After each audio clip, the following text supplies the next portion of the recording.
नमस्कार दर्शन भाऊ. कशे आसात तुम्ही? आम्ही घट्ट. तुम्ही कशा आहात दर्शन भाऊ? First class. शेफ, जशें की तुमकां खबर आसा, लॉकडाऊन काबार जावपाचें नांव घेना.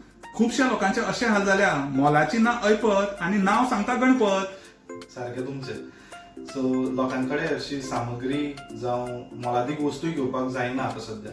सो त्याच्या खातीर आम्ही त्यांच्या खातीर सोपी एक रेसिपी घेऊन येयलेली आहा. एक मलाई क्रीम नासतना विथ गांवठी स्टाईल. ओय होय होय होय होय, तर करूया सुरवात. करूया तर.